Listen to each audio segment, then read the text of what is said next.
78.1%. For the quarter, our OTP was 78.1%, technical dispatch reliability was 99.87%, and flight cancellation rate was 1.74%. Our flight cancellation rate was higher, especially during the month of March, due to the ongoing issues with some of our NEOs. Our passengers were informed well in advance and were re-accommodated and assisted. We are happy that our passengers have once again acknowledged our consistent performance and reliable service. We were awarded the Best Low-Fare Airline Domestic and Best International Low-Cost Airline in and out of India by the Air Passengers Association of India during the quarter. We have also been awarded as the Best Low-Cost Airline in Asia by the TripAdvisor Traveler's Choice Award 2018. We have added 4 new destinations in the quarter, bringing our total number of destinations to 50, including 8 international destinations. We were also awarded 20 routes covering 10 additional destinations in the phase 2 of bidding under the Regional Connectivity Scheme. Over the next 3 to 4 months, we plan to open 5 additional destinations, including Dhaka, Allahabad, Hubli, Jorhat, and Kolhapur. We have already opened up ticket sales for Trichy, which is going to be our 51st destination. We added a net of 6 aircraft during the quarter, of which 3 were ATRs. This takes our total fleet count to 159, which includes 32 NEOs and 6 ATRs at the end of March 2018. In addition to this, and as mentioned in our previous call, we also operated 4 aircraft during the quarter under a short-term damp lease arrangement. Let me now take a few minutes to talk about how our performance is tracking against our long-term plan. As we had outlined in our company presentation back in August last year, we are focused on creating shareholder value by building a large and profitable air transportation network. India is a severely underpenetrated market, and we continue to capitalize on opportunities that this market presents. Also, as we said in that presentation, we are cognizant of the challenges that we face and are taking steps to address them.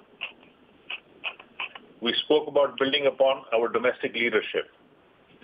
To that end, we added 161 daily flights and 4 new stations during the course of fiscal 2018 in the domestic market, and successfully launched our turboprop operations.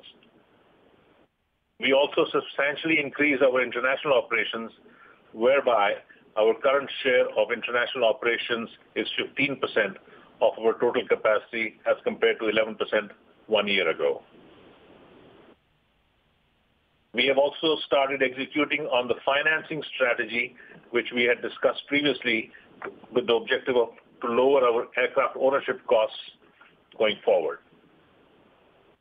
As you all are aware, there are certain issues with the NEO engines. Also, as we have discussed previously, these issues will take some time to get resolved, and we continue to work with Pratt & Whitney and Airbus to ensure that we have sufficient spare engines available. During the quarter, a new issue cropped up where a subpopulation of A320 NEOs powered by Pratt & Whitney engines with engine serial number 450 and beyond.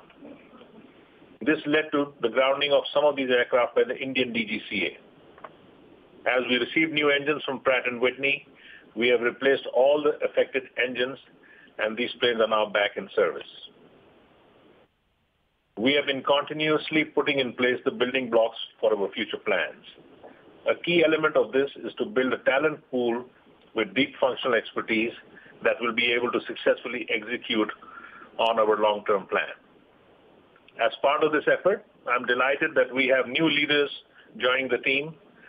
Since our last call, in addition to Wolfgang Prockschauer, Raj Raghavan has joined us as our head of HR, Michael Schweitek as our Chief Planning Officer, and Billy Bolter as our Chief Strategy Officer.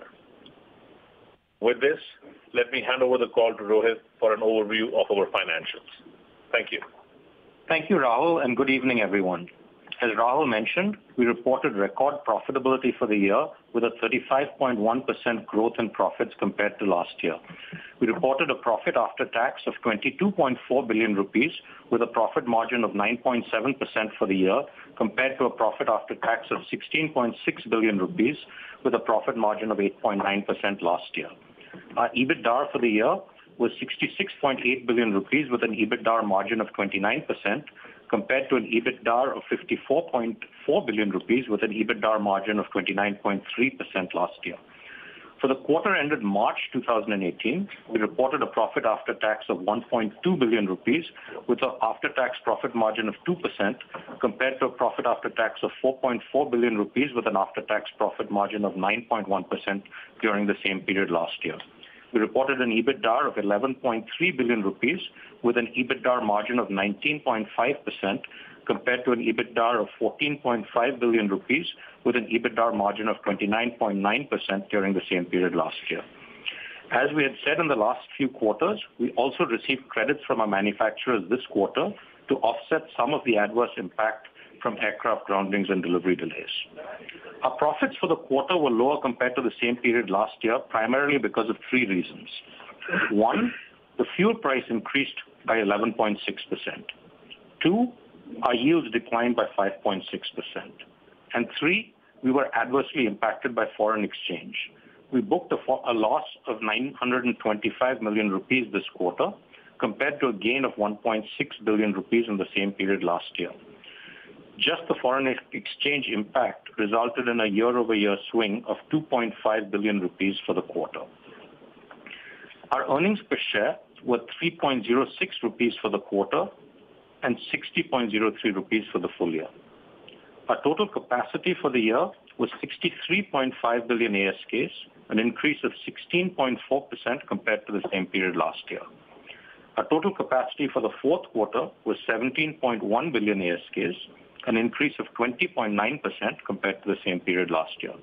This is lower than the capacity we had previously guided due to the grounding of some of our NEOs during the quarter. Our revenue from operations in the March quarter was 58 billion rupees, an increase of 19.6% over the same period last year. Our other income was 2.6 billion rupees for the quarter. Our RASK for the quarter was 3.40 rupees compared to 3.52 rupees during the same quarter last year, a decline of 3.2%. This decline in RASK was primarily driven by lower yields, partially offset by higher load factors. While our yields were down 5.6% to 3.31 rupees, our load factors were up by 2.8 points to 88.9%. We normally do not give guidance on how the revenue environment in the current quarter is shaping up. However, last year, we did share certain short-term yield trends post the demonetization event since it had resulted in a sharp decline in yields during that quarter. Having said that, let me provide some color on near-term yield trends. Currently, we're seeing yield pressures in the industry. We saw that in the 0 to 15-day booking window, the fares are materially lower compared to a year ago. This is typically high-yielding traffic, and consequently, our yields have been impacted more than expected, and that is in spite of increasing fuel prices. In April, the revenue environment was weak, and year-over-year yields were down more than we were expecting, primarily driven, again, by the weak pricing in the 0 to 15-day booking window. That said, there have been some recent signs of yield improvements in this window, but it's too early for us to comment whether this will sustain over the quarter. Fuel prices increased by 11.6%, which led to an overall increase in CASK by 7.4%. Our CASK for the quarter was 3.30 rupees compared to 3.08 rupees during the same period last year. CASK excluding fuel was 1.94 rupees in the current quarter, an increase of 5.3% from the same period last year, primarily on account of the depreciation of the Indian rupee this quarter compared to an appreciation in the Indian rupee in the same period last year. Similar to previous quarters, we also paid a GST of 356 million rupees under protest in the March quarter. Now moving to the balance sheet, we had total debt of 24.5 billion rupees at the end of March 2018. As we have discussed previously, we have started purchasing some of our aircraft with our free cash. We purchased 3 more ATRs during the quarter with our free cash, in addition to the 3 ATRs we had purchased in the previous quarter. We will continue to purchase more aircraft with our free cash going forward. Our cash balance at the end of the period was 137.1 billion rupees, comprising of 70.6 billion rupees of free cash and 66.5 billion rupees of restricted cash. Based on our cash position, the cash required to purchase aircraft, and the overall profitability for the year, the board of directors has recommended a dividend of 6 rupees per share for fiscal 2018. This is subject to approval by our shareholders in the upcoming annual general meeting. Now let me give you guidance for the coming quarter and for fiscal 2019. We expect a year-over-year capacity increase in terms of ASKs of 18% for the first quarter of 2019 and 25% for the full year of fiscal 2019. So to recap the year, we've generated record profits. We continue to focus on our costs and have delivered consistent and profitable growth. With this, let me hand it back to Ankur. Thank you, Rahul and Rohit. To answer as many questions as possible, I would like to request that each participant limit themselves to one question and one brief follow-up if needed. And with that, we are ready for the Q&A. Thank you, sir. Ladies and gentlemen, we will now begin with the question and answer session. Anyone who wishes to ask a question may press star and 1 on their touchtone telephone. If you wish to remove yourself from the question queue, you may press star and 2. Participants are requested to use handset while asking questions. Ladies and gentlemen, we will wait for a moment while the question queue assembles. To ask a question, please press star and 1.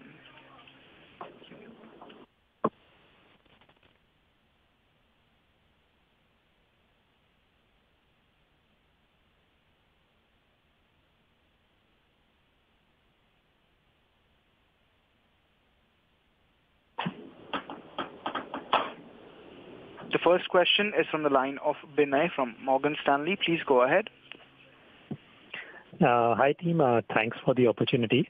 My question is on the load factors. The load factors currently are close to all-time high. So when we look at next year, should we look at the March quarter load factor and look at that as a doable, or should we adjust for seasonality and benchmark it to the financial year 18 load factor? So could you sort of guide a little bit about how do you see load factors moving in a year where capacity will grow by 25%? Hi, Binay, it's Rohit. So I think as we've historically talked about, we don't try to look at load factor or yield in isolation. We try to maximize RASK. And there are various periods in time where sometimes the optimal RASK includes higher load factors and slightly lower yields and vice versa. So we've always looked, and our revenue management systems are all trained to optimize RASK. So having said that, yields have been low this quarter, and that was offset a little bit with higher load factors. That'll not necessarily be indicative of what to expect going forward, and we don't normally give forward-looking guidance on that in any case. Right. Because, one of the questions we get on load factor is that, some of the peers are running at much higher load factors. Would you normally attribute it to them having a larger fleet of smaller planes, or like for an A320neo or an A320, what would be the ideal load factor? I know it's tricky to answer that, but any points on that? So Binay, as you probably have noticed over the last year, our load factors have increased on a year-over-year basis, primarily on account of us being much more aggressive, as we've signaled, in terms of matching competitive fares. So that's what you would see with load factors. Now there's no ideal load factor, as I said, because it's always a combination of optimizing yield and load factor. Great. Thanks a lot. I'll come back in the queue for my second question. Thanks, Vinay. Thank you. The next question is from the line of Sonal Gupta from UBS Securities. Please go ahead. Hi, good evening. Thanks for taking my question.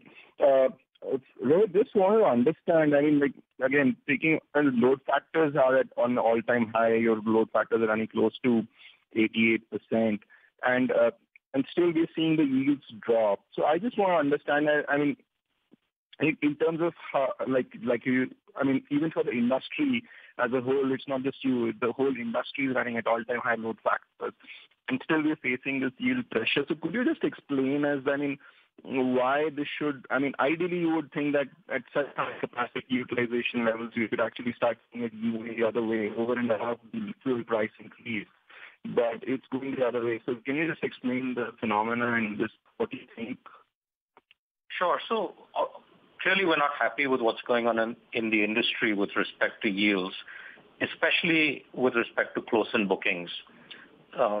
However, in the past, we'd made this mistake where we didn't match the fares that the competition was offering. We've clearly indicated we will not make that mistake again. It's fundamental to our business that we should always remain competitive. Our competitors have been offering discounts to passengers through coupons, special email promotions, and we continue to match these offers.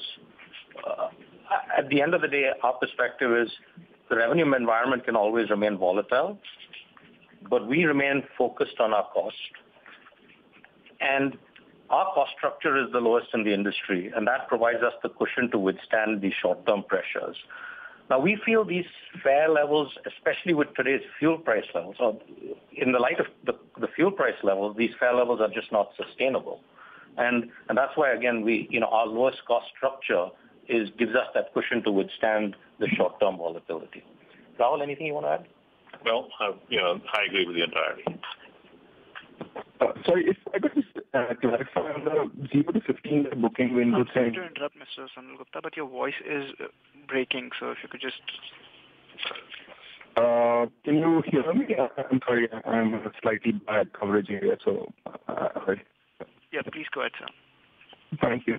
So just on this 0 to 15 booking thing, window thing, so we typically...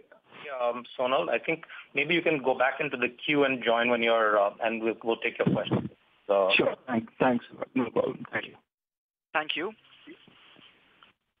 The next question is from the line of Kunal Lakhan from Axis Capital. Please go ahead. Yeah, hi. Good evening. In your opening comments, you mentioned about the company being compensated in some way for the revenue loss due to the grounding of planes. Have we been fully compensated or partially compensated? And can we look at some partial compensation coming in Q1 of this fiscal year? How should we look at it? I think we've said on the last few calls that we do get compensation, but we won't be able to comment anything more about that. So I think that's pretty much all we can tell you on that. All right. Just one last one. In terms of dividends, how should we look at going forward? Our payout ratio has been declining in the last 3-4 years, and you have mentioned about it that you'll be spending cash more towards purchasing planes now and towards adding more capacity. But in terms of directionally, should we look at these kind of payout ratios sustaining in the next few years? So firstly, the context under which our board looks at dividends is in terms of long-term shareholder value. That's a very clear lens that our board looks at. And in the context of long-term shareholder value, we believe that our best use of cash right now is to invest in buying aircraft. We think that's a significant competitive advantage that we will create. It'll bring down our cost structure. And in light of what you see in the marketplace today, it all the more reinforces that cost structure is the key to fundamental long-term success. And so with that context, that's the reason the board has allocated the majority of our cash generation in fiscal 2018 towards the purchase of aircraft. We won't be able to give you specific guidance going forward, but the context around the decision-making is, as I said. All right, thanks, and all the best. Thank you. Thank you. The next question is from the line of Achal Kumar from HSBC. Please go ahead. Yeah, hi. Thanks for the opportunity. I have two questions, actually. One is about what sort of price elasticity you see in the system? Do you think industry will be able to pass on some of the fuel burden without having any impact on demand, or you think the fuel might turn out to be a big hurdle for the growth? And in that context, how do you see yourself placed? That is my first question. Secondly, you said you're going to increase your capacity by 25%, 18% in Q1, which implies 27% in the next 3 quarters. And given that the capacity Mumbai and Delhi airport are almost full, how do you see that capacity deployment? If you can comment on that. Obviously, the strong demand on metro to metro and metro to non-metro. So do you see that you'll have to deploy more capacity on the non-metro to non-metro routes where, of course, the demand is picking up, but yet you may face some bit of softer load factor? Thank you. Sure. So I think just in terms of the question on our capacity guidance and capacity deployment, we see no issues with the deployment of the capacity. We've got plans across all the metros. Yes, there are some, across all markets, both metro markets, non-metro markets, as well as international markets. Yes, there are slot constraints in Mumbai and some in Delhi and Delhi, but the other metros still have capacity available. So you'll see us add capacity across all aspects of our network. Sorry, I missed the first part of the question. If you can repeat that. The first question about the price elasticity you see in the system, and do you think industry will be able to pass on some of the fuel burden without having any impact on demand, or you think the fuel might turn out to be a big hurdle for the growth? And in that context, how do you see yourself placed in? Thanks. Right. Yeah. So clearly there is elasticity of demand, but what we see that's going on is in the 0 to 15 booking day window, where actually you have the most of the inelastic demand exists in that market. The industry has discounted the price of those tickets, and so we think there's clearly some inefficiencies with industry pricing right now. So that's one, and as I said, we don't think it's sustainable for the industry as a whole. As far as we're concerned in our position, we see, again, as I said, our low cost structure gives us that cushion to withstand short-term pressures much better than others in the industry. So you talk about our capacity. Yeah. So this is Rahul. So let's step back and so the quarter is the quarter, but let's step back and look at sort of where IndiGo is going long term. We are not going to shrink our capacity deployment based on a quarter-to-quarter performance. IndiGo as a business is here for the long term. We have taken a large punt on India. We have the lowest cost structure in the industry, and we'll continue to go and continue to build the franchise. And like Rohit said earlier, at the end of the day, our view is that the airline with the lowest cost structure must prevail, and we are firmly in control of that. And we've the guidance we've given of 25% for this year, we're very comfortable with putting it out there. Thanks, Rahul. But does that mean... Mr. Kumar, sorry to interrupt. Maybe request you to return to the queue for your follow-up question. Yeah, sure. Thank you. Next question is from the line of Ashutosh Somani from JM Financial. Please go ahead. Thanks for taking my question. Just wanted to understand the PLF yield trade-off a step better. So, just in terms of PLF, the increase in the PLF, has it come through, how much of it is through metro or not how much, just directionally, whether metro contributed more or non-metro contributed more in terms of increased PLF? And the fare pressure that we have talked about, we see it in the metro routes or the non-metro routes? So if you can answer this question. Sure, Ashutosh. I think the answer to the question is you see it pretty much across the network. So there's no specific trend difference on both load factor and yield in across our network. So which is? which is you see the overall load factor improvement across the network, you see the overall yield decline across the network. Okay, across the network, there's no bifurcation between metro and non-metro. You are not particularly facing a pressure in the non-metro routes in fares. Is it fair to say that? That's absolutely fair. There's nothing different going on in those markets. Sure. Thank you. Thanks. Thank you. Next question is from the line of Pulkit Singhal from Motilal Oswal Asset Management. Please go ahead. Yeah, hi. Thanks for taking my question. First question is just really in this yield environment. I'm kind of shocked with the kind of yield decline. Just wanted to understand, I mean, in airports like Mumbai and Delhi, where it's anyways chock-a-block, one would expect there could be yield increases out there at least. I mean, one would not need to compete in such airports. Is that what you're seeing, or is it just the opposite? So as I said, I think the yield declines are across the system. Yes, maybe Mumbai, where there's no capacity being added, has slightly less pressure, but you see pretty low fares in Mumbai as well. It's this pricing in this 0 to 15-day window that has been mostly affected. All right.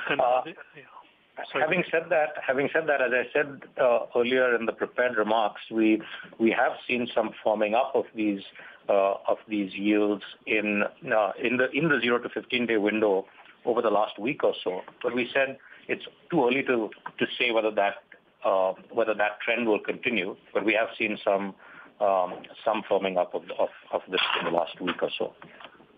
Sure. And are there some one-off costs relating to the NEO issues in the last quarter, which is substantial enough for you to mention that may not be repeated?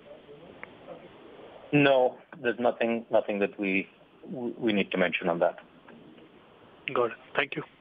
Thank you. Thanks. The next question is from the line of Saurabh from JP Morgan. Please go ahead. Hi, good evening. My question was essentially on the NEO engines. So United Technologies in their analyst meet in March has indicated that they now expect to resume supplies to almost normalcy for the P&W engines in at least the balance of 2018. I was wondering whether you have had any communication on that from them. And a related question is, how much of these aircrafts you have on your fleet would be short-term leases? Okay, so Wolfgang here. I'm taking the first part. Yes, we have got information that deliveries will resume, and that's why we end up also up with a forecast of 25% capacity increase for the financial year. So we'll see a ramp up of deliveries. The issues around this post 450 or above 450 serial number has been resolved. All the engines have been replaced. All new aircraft are flying, and we will get substantial deliveries from May onwards until the end of the financial year. That's the first part of your question regarding resumption of deliveries. Second part? Yeah, so the second part, I think you were asking about what percentage of our aircraft are on short-term leases. I think we have a certain number of we have in addition, aside from our NEOs, we've got the rest of our Airbus aircraft as CEOs. Some of them are CEOs that we owned right from when they were new aircraft. There's about 40 planes that we've leased from the secondary market. They were all leased in the 3 to 4 year lease terms. Okay, so Rohit, just as a follow-up, if I may. So as the NEO deliveries resume, would you expect to retire at least part of these short-term leases? Just trying to figure out your cost structure for F-19, that's it. So the reason we did all these short-term leases was to bridge the gap because of the delays in NEOs. And the lease terms are designed such that as we start getting NEOs, we start to return these planes and have our fleet be predominantly NEOs over time. And so that's still very much the plan. Okay. Thank you very much. Thank you. Thank you. The next question is from the line of Naveen Bed from Aditya Birla Capital. Please go ahead.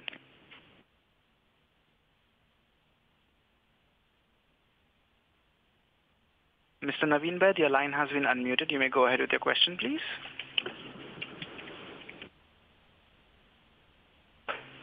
As there is no response from the line, we will move to the next question, which is from the line of Joseph George from IIFL. Please go ahead.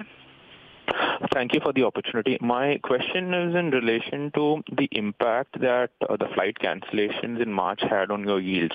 Would it be right to say that you face pressure on pricing because of the cancellation and related impact on the brand, etc.? And in order to cover that up, or in order to mitigate that, you went ahead with aggressive pricing to make sure that you don't lose the customers, and that effect continued in April. Would that be a right statement to make? That would not be accurate at all. We didn't see any decline in bookings. So with that event. All right. And the second thing I wanted to check was, in terms of trend, is it that you saw deterioration through the quarter from, say, Jan, Feb, March, and as you mentioned, April has not been great from a pricing perspective, and now we are starting to see improvement in May. So would March and April be the peak of the weak pricing scenario, or do you think it continued through the quarter? We can't really speculate on that. I think we gave you the information on April and slight firming up over the last week. We would hope that the firming up would continue, but we can't tell. Clearly, the firming up is a sign that the fare levels were not sustainable. Actually, Rohit, my question is more on what happened in 4Q rather than outlook. So my question is whether the pricing trend deteriorated over the course of 4Q, that's from Jan to Feb to March, and then starting to improve now in April. So my question is more on the trend that you saw within 4Q rather than outlook. No, there's no such trend like that. I think you can see that really what happened was the 0 to 15-day booking window prices just went down, and that you saw across the quarter. You saw it continue in April. Understood. Okay, thank you. Thank you. Next question is from the line of Anshuman Deb from ICICI Securities. Please go ahead. Yeah, thanks for the opportunity. I had two questions. First is that regarding our CAPEX. So why have we not bought the NEOs that we inducted in 2H FY18? And whatever capex we have would have a substantial amount of NEOs being bought in FY19, if that's the correct understanding. And second is regarding Air India's acquisition that we have kind of projected. So what changes which, if the government made at all, what were the reasons for which we thought that the Air India acquisition was not capable for turning around as per our design initially, which we thought? Thank you. Sure. I'll take the capex question, and then Rahul will talk about Air India. In terms of aircraft capex, we've started to buy ATRs with our free cash. ATRs where we got the most bang for our buck, because the sale and leaseback market for ATRs is not as efficient as the Airbus market, and so we definitely get the best bang for our buck by buying ATRs. We will start buying Airbus planes, but we also had struck some attractive sale and leaseback deals previously on these, and so but you will see us buying some Airbus planes in the coming year. Hi, Anshuman. This is Rahul. Just to answer your question on Air India. As we had stated, we were very interested primarily in the acquisition of Air India's international operations and Air India Express. Unfortunately, such an option is not available under the government's current divestiture plan of Air India, and hence we express our inability to turn around the entire airline operations of the company. Having said this, we continue to look at the long-haul opportunity without Air India. We continue to seek route rights and other necessary regulatory approvals as may be required to operate long-haul flights. And we are also actively studying the choice of wide-body aircraft, and will update you once we have made more progress on this issue. Thank you. Thank you. The next question is from the line of Ashish Shah from IDFC Securities. Please go ahead. Yeah, good evening, sir. Just wanted to check on the, how were the yields different in the domestic versus the international operations that we have? Whether the domestic yields were any better than the international or vice versa? We saw yield pressures across the network, both domestic and international. Right. Fair. Second, on the non-fuel cost. This year we have seen about 2.5% increase in the non-fuel cost. Going into FY19, we obviously have plans to expand our operations. Probably also start the various UDAN routes. So, what would be a reasonable outlook for the non-fuel cost for FY19? If you can give some direction on that.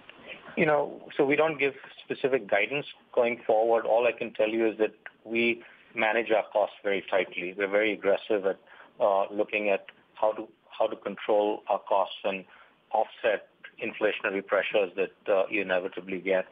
There are pressures with foreign exchange as well that affect the cost structure, but we aggressively manage our costs. So beyond that, I won't be able to give you any specific guidance on a number. Sure. Okay. Thank you, Rohit. Thank you. The next question is from the line of Binay from Morgan Stanley. Please go ahead.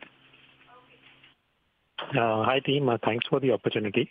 Actually, two questions. Firstly, could you share some impact like the lease rentals? Are they on fixed rates or floating rates? Globally, rates are rising. So will that have an impact on lease rentals? And secondly, on the restricted cash, just for better understanding, like it's up 15% quarter on quarter. So what are the big drivers for restricted cash? Sure. So the restricted cash is, I'll take the second question first. The restricted cash is based on our supplementary lease rental liability that we have to lessors. We give them letters of credit and we place cash collateral with the banks to issue that. And so when you look at our balance sheet, there's in addition to our debt, there's other liabilities, and so you'll see that is largely reflective of our supplementary lease rental liability, and your cash balance will grow, your restricted cash will grow, requirements grow largely in line with that. Okay, I forgot your first question. I'm sorry, Binay. So supplementary rentals remain the key reason for the changes in cash, in changes in restricted cash. That's correct. And the first question is about lease rentals, whether it was fixed or floating. Most of our, in fact, all our leases are fixed rate leases. So we fix the rates at the time of the lease. So there's no exposure to additional rates. There is some exposure of the debt in our balance sheet, which relates to the financial leases. There's about 2,000 crores of debt on our books, which is floating rate debt. But all our leases are fixed rate debt.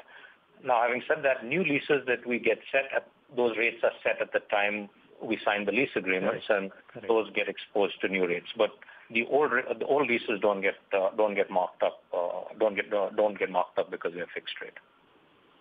Great. That's very helpful. Just a follow-up. Mr. Binay, sorry to interrupt. Did you share the number? Mr. Binay, sorry to interrupt. May we request you to return to the queue for your follow-up question, please? Great. Okay, thank you. Thank you. The next question is from the line of Achal Kumar from HSBC. Please go ahead. Yeah, hi. Thanks for the opportunity again. First question is mainly around the cost. Of course, your unit cost is lowest in the Indian aviation industry. Now, obviously, you started with a single type of fleet, pure low-cost model, which worked pretty well, and then you added ATRs for UDAN, and now you're planning to add wide body. So how do you see your model evolving, and then do you see you could lose the tightening or discipline around the cost? How do you see that happening? And obviously you are ordering A320neo. Those are almost 40% or 50% higher, more expensive than A320. So how do you see how do you be able to control the cost? And secondly, around the Udan, if you could please talk us about how the Udan is doing. And then last call also I asked this, that you were supposed to keep this operations separately. So how that independent operations are doing? Thank you so much. Sure. So firstly, on the business model perspective, there is absolutely no change and no effect on our business model with the fact that we would have a turboprop operation and that we have a turboprop operation and we have a wide-body operation and potentially a wide-body operation in the future.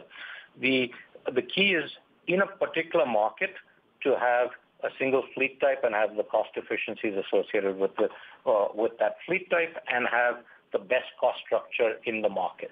So from our perspective, in the Airbus Airbus operations where we compete with other similar aircraft types, we need to be the lowest cost in that market. In the turboprop business, where we compete with other people in the turboprop business, we need to be the lowest cost there, and we fully expect to be the lowest cost in that market. If we go into the wide body market, we would expect to have the lowest cost structure in that market. So the key is to have the right cost structure in each market. The weighted average cost structure doesn't matter. It matters to have the right cost structure in each market. And in terms of the cost structure, we also have A321s coming into our fleet this year, which have all the commonalities of an A320, so same pilot, same engines, so it doesn't add any complexity, but it has a 15% lower seat mile cost because it'll have a number more seats than the A320. So we'll continue to manage our costs very tightly, and the additional operations won't affect that. In terms of what we talked about, the turboprop operations, yes, we have a separate group of operations in terms of pilots and flight attendants, which run the turboprop operation. That's working very well. Operations. That's for us an example to actually reset our cost structure going down. It's a very lean setup, and actually a lot of ideas when we set it up, where now actually we see a lot of advantage in getting good ideas how to bring our cost structure down. So it's an ultra lean setup in our turboprop operation. But how, my second question was about the Udan performance. So how that business is doing in terms of profitability and all. So we have not started our Udan market flying. We are flying our turboprop operation in certain markets. We're very pleased with the ramp up so far. Load factors has been good. It's still very much in the ramp up phase. We have only a few aircraft flying, but we're very, very optimistic based on how the operations are ramping up. Okay, thank you. Thank you. Next question is from the line of Kunal Lakhan from Axis Capital. Please go ahead. Hi. Thanks for taking my question again. Just wanted to understand in terms of in the current environment, we don't seem to have control on the fares, but we do have certain expenses lined up in forex, and this quarter alone we saw some losses booked on that account. Just wanted to understand in terms of what kind of a forex hedging policy that we follow, and any color on that side. So on foreign exchange, our philosophy that we've shared before is a lot of the foreign exchange expenses, which are lease rentals, maintenance costs, are all expenses that the rest of the industry follows. The rest of the industry also incurs. And so we are a firm believer that the business has to offset these pressures. Very similar to how we think about fuel hedging. The fuel is a cost. Foreign currency, lease rentals and maintenance costs are a cost. They're all input costs that the industry has. And ultimately the industry has to absorb this as a whole. And any financial instruments you use are really more speculating on those markets than actually hedging. So we view that the business has to actually withstand that, and that's been a consistent hedging policy that we've had on both foreign exchange and fuel. All right. And secondly, just wanted to understand the 25% ASK growth that we spoke about. In terms of additions of NEOs, if you can give some guidance on that front for the full year, that will be helpful. We have not given the guidance, the breakup yet. Certainly a large chunk of this capacity guidance, the capacity increase will be NEOs. All right, thanks. Thanks again. Thank you. Next question is from the line of Naveen Bhatt from Aditya Birla Capital. Please go ahead. Thanks for the opportunity. Could you just, this is a more philosophical question that industry is being facing, cost pressures with crude having risen from about, say, $40 to $75 now. At $75, if this is an indication of the profitability, is it safe to assume that the best days of the industry can only be attained at about $60-65, and anything beyond that, the profitability will be severely dampened? I wouldn't say that. We wouldn't say that at all. I mean, I think, firstly, as we said. Because, let me just add to that, because you've said that there are no one-offs in this quarter, so there are no adjustments that needed to be made, apart from the fact that you don't hedge your foreign exchange expenses. So even after you adjust for the foreign exchange hedges, if this at this level of crude, is this the normal profitability that one should expect? I think, as we said, we don't believe that this combination of today's fare levels and fuel prices is a sustainable situation for the industry. And as we said, we are very comfortable because we have that cost structure that gives us that cushion. And as I said, we have some recent signs of things forming up. And if I may add, going forward with NEOs, with minus 15% less fuel consumption, actually we'll be even better positioned going forward. So that's a hedge we are building up here in terms of the high fuel cost. Okay. Thank you. Thank you. Next question is from the line of Miten Lathia from HDFC Mutual Fund. Please go ahead. Hi. I don't know if we have frozen what we will do to what type of fleet we will use for our international long-haul operations, and if not, then by when would we be freezing it? So Miten, we're as we said, we're actively studying this opportunity, and when we have more information, we'll provide it. The press has reported that the first international long-haul flight will probably be in the winter later this year. So that's not a whole lot of time left between now and then. Honestly, if I don't read the press because I learn new things about IndiGo every time I read the press. So.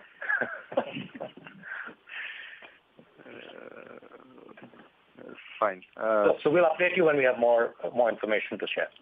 Okay, great. Thanks a lot. Yes. Thank you. Next question is from the line of Pranav Tendulkar from Rare Enterprises. Please go ahead. Hi. Thanks a lot for the opportunity.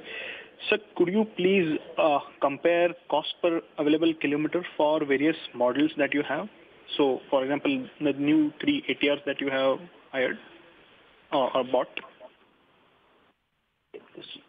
So we don't have that breakup to share right now because it's too early. The ramp up of the operation is still very new. So we don't have that breakup to share. Okay. So out of the capacity addition that will happen in FY19, how much of this capacity will be deployed on existing routes and how much of it will be new destinations? It will be a combination of both, just like when you look at what happened over the past fiscal year. We added a lot of capacity in existing routes and we opened new destinations. And I think Rahul talked about the fact that we're going to add 5 additional destinations where we've also got these new routes, the 20 routes under the UDAN scheme. So we'll definitely have some new destinations. But we'll also add capacity in existing markets. Absolutely, it'll be a combination of both. Right. Last question from my side. On UDAN routes, can you just highlight the operating parameters like revenue and costs? We have not started the down markets yet, so there's nothing we can share yet on that. Okay. Thanks a lot. Thank you. Next question is from the line of Saurabh from JP Morgan. Please go ahead. Hi, just two data points. So one is what was the block hour utilization this year and what was it last year? And secondly, the landing charges, how have they trended year over year, and if any outlook for F19? Sure. So on aircraft utilization, we had a total aircraft utilization of 12.5 hours this quarter compared to 12.65 a year ago. And Rohit, if you can, the full year number, if you can give as well, that would be nice. Yeah. So let me just. But in this current quarter, as you know, we had some NEOs on the ground. So if you exclude the NEOs and you look at operational utilization, it was 13.2. So we target that above 13% utilization is sort of the 13 hours a day utilization is what we target. But year over year, because of the groundings of the NEO, it was lower. I'm sorry, I forgot your second question. So if you can give this block up for the year, and secondly was the landing charges, how much have they gone up year over year? And what's your outlook for F19, if you can? So landing charges have gone up a little bit year over year because of primarily because of the RCS levy. Correct. Yeah. So that adds a little bit. Excluding the RCS levy for the quarter, nothing material had changed. Going forward, the landing fees when we have our turboprop operations ramping up will be a little lower. But overall, for the year, we had some increases in the previous quarters that we talked about year over year in some other airports. But for the quarter, year over year, the only increase was the RCS. But this year, landing charges would have gone at a higher rate than CASK ex-fuel. Is that a fair assumption to make? Roughly, yes. Okay. Thank you very much. Thank you. Thank you. Next question is from the line of Pulkit Singhal from Motilal Oswal. Please go ahead. Yeah, hi. My question is on the international operations. You mentioned 15% of ASK is on the international side. From a 3-year perspective, broadly, where do you see this going? Is it like 25, 30%? Is that what you're looking at? It's too early to give you that kind of guidance. It'll probably inch up, but it's too early to give you that kind of guidance. And is it what is the impact of this currently on your margins and profitability of the business?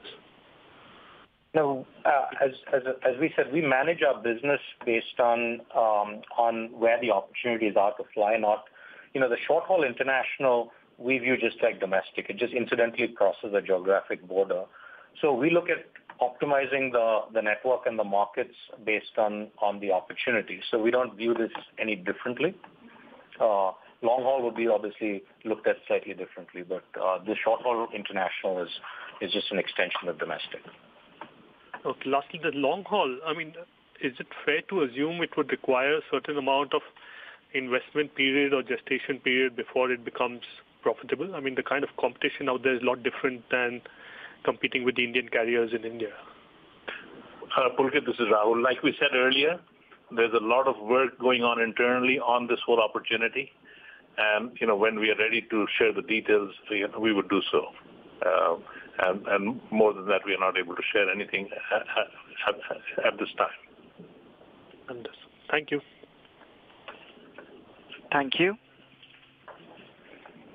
Ladies and gentlemen, that was the last question. I now hand the conference over to Mr. Ankur Goel for closing comments. Over to you, sir. Thanks.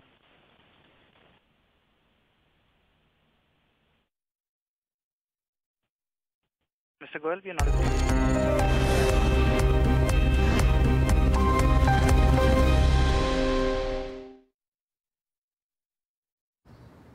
Sir, please believe me.